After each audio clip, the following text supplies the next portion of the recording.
Hey guys, welcome to Tyson's Fitness Tips podcast. If you want to lose weight, increase your energy, improve your health and fitness, and look your best, then you have come to the right place. My name is Tyson Brown. I'm a personal trainer, and my job is to help you transform your body by sharing with you the most up-to-date information on health and fitness. I'm going to distill it all down for you into bite-sized actionable steps that you can take immediately to see results quickly.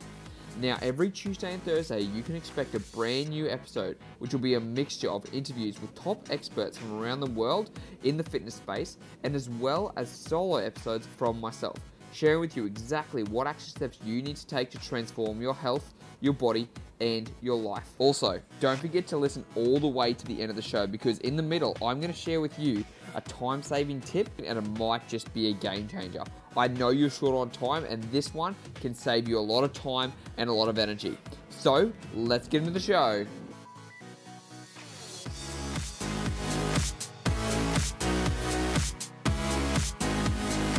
Hello, my podcast people. What is going on? Another one that I was interviewed on today from a podcast called GSMC, and pretty much we basically cover all things intermittent fasting, who shouldn't be doing them, who should be doing it, and I leave a really important nugget at the end that I think you're really going to love. So again, this is me not interviewing anybody. I'm actually being interviewed by GSMC. So sit back, drink your black coffee as always, and I'll speak to you guys soon. Thank you for joining us, Tyson. We'd love our listeners to learn a bit more about you. So could you tell us a bit about yourself? Sure. Okay, so I guess I'll start off with my accent. So I'm from Australia. I'm from the top part of Australia, which is not as civilized as the bottom part. So we're a bit more country up there. But basically, I'm a young personal trainer in Australia. I've been doing it now for over, I would say, probably about 6 years. And when I was growing up, I was that overweight kid who I was never able to lose weight, and I struggled with doing like the bodybuilding diets, eating the chicken breast and the broccoli and all those things, and they did help me lose weight, which was awesome. But the thing is, I developed an unhealthy relationship with food going into that process, because I was like, oh well, I've got to eat like this for the rest of my life. And I started there was negative associations with, let's say, like bad foods. And then my family wouldn't want to take me to dinner because I wouldn't be able to weigh my food. I would stress about what I was going to eat. Like, it got to a really, really bad place.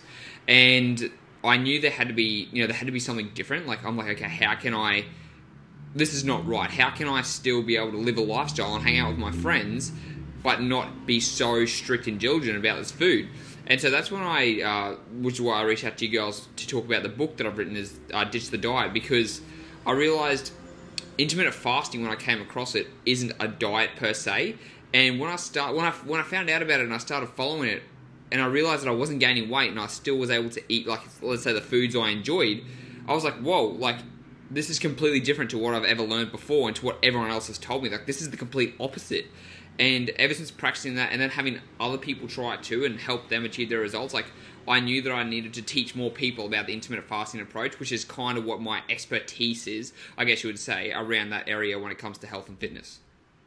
Okay, so can you talk a little bit more about intermittent fasting for people who might not be as familiar with it? What does that process look like? Yeah, so I guess like maybe in 2016 it probably started trending a lot with people type of thing.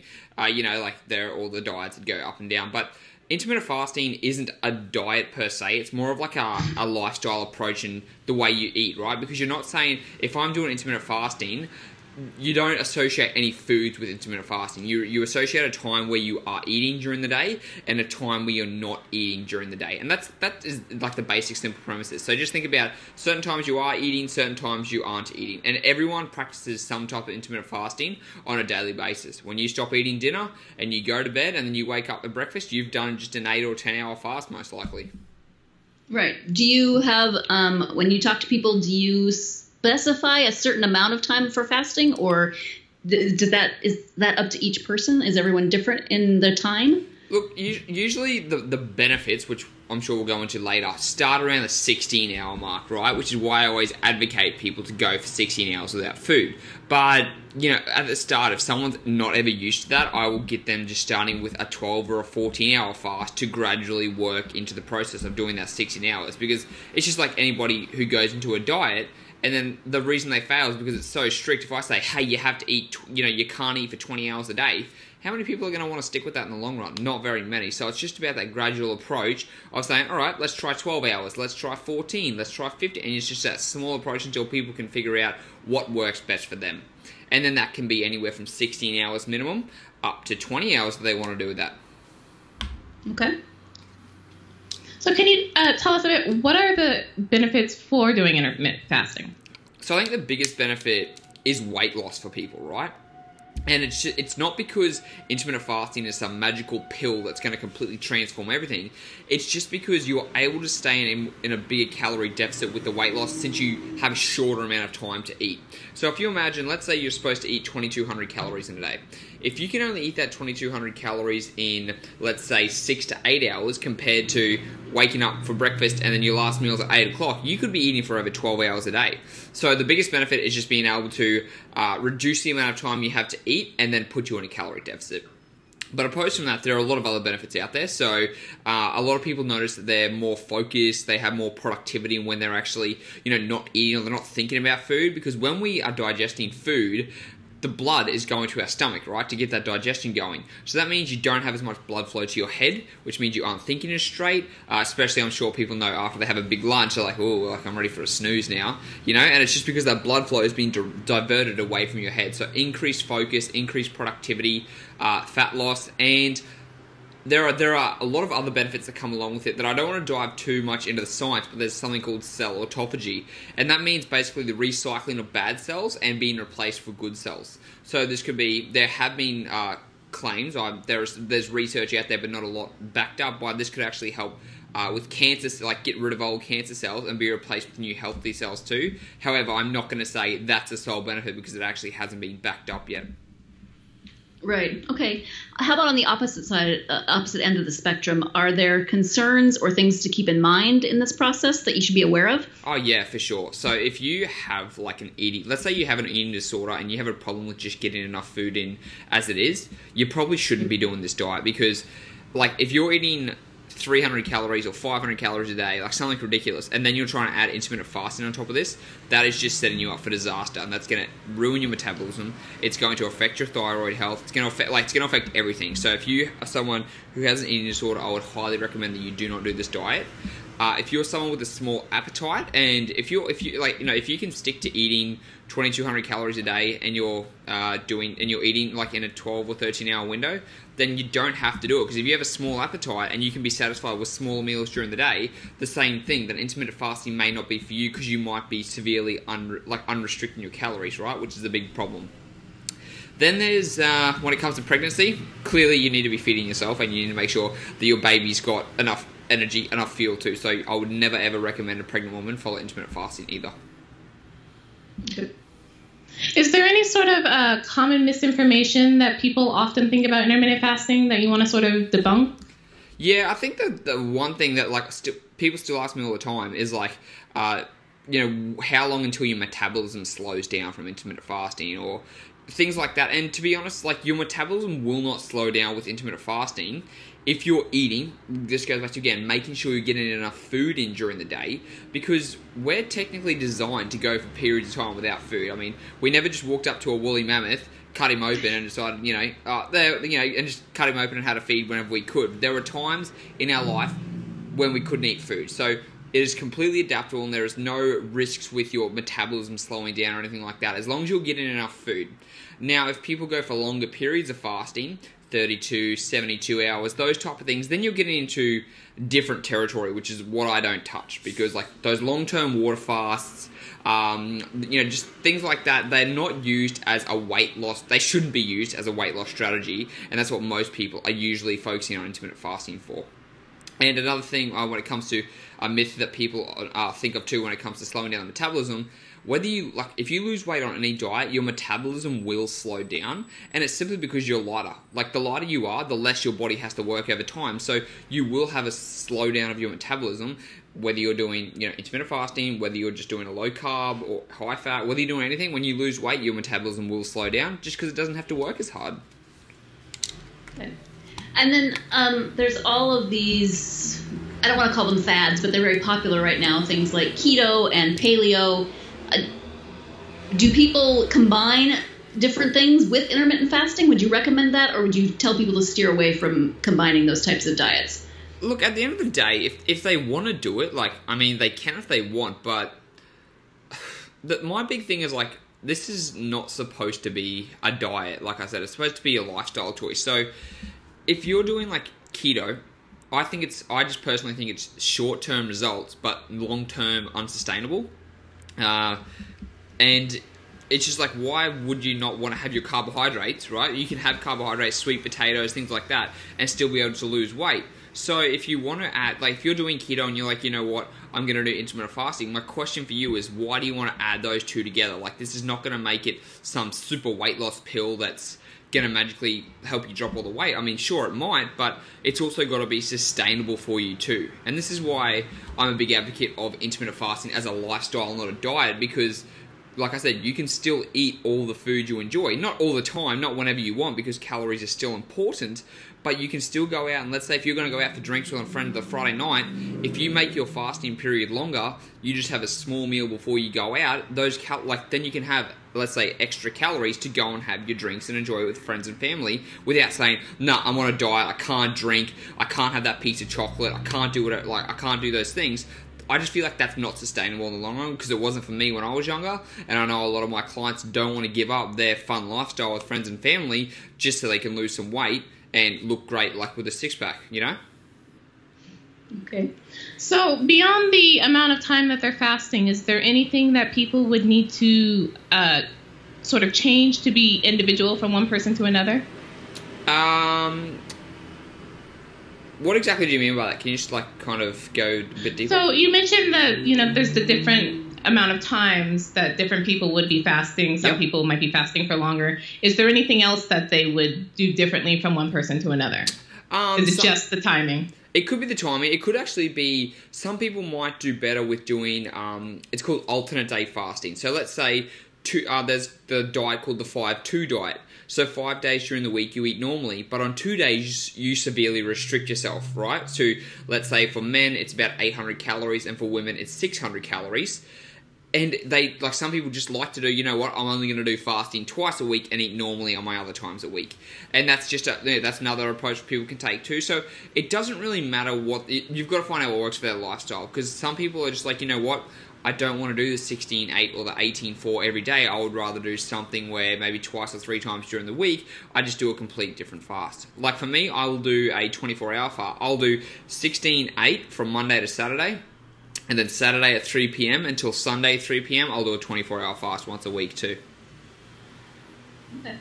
You talked a little bit at the beginning about your book, Ditch the Diet. So can you tell us a little bit more about the book, and then things like when does it come out, where can people find it, etc.? Yeah. So Ditch the Diet, the book was written because I wish it was something that I read when I was younger, because I always, you know, I thought, oh yeah, I want to, you know, do the bodybuilding stuff. I want to get lean and shredded. But then I realized how unsustainable that is in the long run. So I read this book to say, you know what, you don't have to diet to lose weight, and you don't have to neglect all the things you enjoy. So it's all about that. It's teaching people who are short on time how they can work out, and also just how to integrate health and fitness into their lifestyle. Because the biggest thing is, I think a lot of people think health and fitness is over here. I go to the gym, I eat healthy and all that stuff, and then I see my friends, I see my family, I do work. It's all over here.